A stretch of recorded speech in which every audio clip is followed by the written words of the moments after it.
रायपुर की विधायक कॉलोनी में लगभग 1 एकड़ जमीन पर करोड़ों रुपए खर्च किए। पूर्व मंत्री अमरजीत भगत की तरफ से कराए गए भवन निर्माण पर अब सवाल उठ रहे हैं। इस भवन को बनाकर इस्तेमाल किया गया, फिर इसे सामुदायिक भवन में तब्दील कर दिया गया। इस खुलासे के बाद IBC 24 की टीम ने अमरजीत भगत से बातचीत की। किस अधिकार से इसे सामुदायिक भवन बनाया गया है और ऐसे कई सवालों का भगत कोई सीधा जवाब नहीं दे पाए। पूर्व मंत्री से खास बातचीत की हमारे संवाददाता संदीप शुक्ला ने। ये सामने आपके बंगले के सामने ही सरगुजा कुटीर है। इस पे आप लगातार 5 साल आप काबिज थे, बैठकें होती थी, मगर इसका आवंटन क्यों नहीं हुआ और आज इसकी क्या स्थिति है जमीन की? ये बताइए, जितनी बात आपने कही है, पता नहीं आप किसके कहने से कहे हैं तो मैं नहीं जानता, और किसको तकलीफ है। हमको जो सरकारी आवास मिला था वो इतना जीर्ण शीर्ण अवस्था में था कि वहाँ रहना और ऑफिस चलाना संभव नहीं था। चरागन की जमीन है, इसकी भी जमीन है। कौन सा मैंने पट्टा बनवा ली? कौन सा उसका मालिकाना हक ले ली? सरकारी काम था, सरकारी काम के लिए उपयोग किया।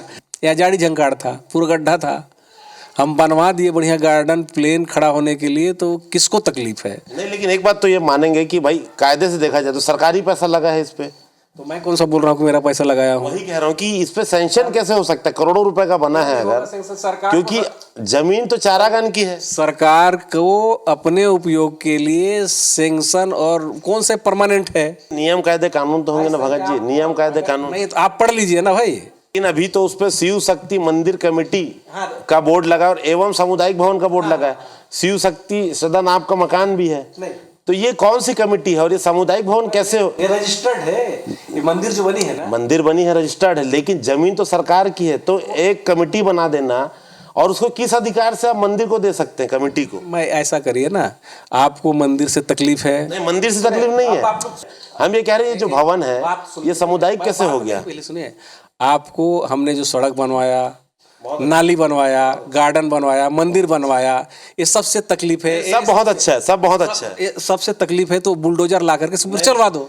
अच्छा, किससे किससे फंड लगे हैं? उससे बनाइए, जो बनाया है उसको आप खोजिए, उसको आप बता देंगे तो मदद हो जाएगी। हो गया, हमने कर दिया ना। बोला कि सरकारी है, सरकारी बना था और सरकार में रहते हुए कैंप कार्यालय का उपयोग किए। ये मेरा निजी नहीं है, ये अब स्वाभाविक रूप से ये नगर निगम का एरिया है तो नगर निगम ने बनाया है। वो मना कर रहे हैं नगर निगम वाले कि हमारे जोन में भी नहीं है, बोलते 9 नंबर भी 10 नंबर भी।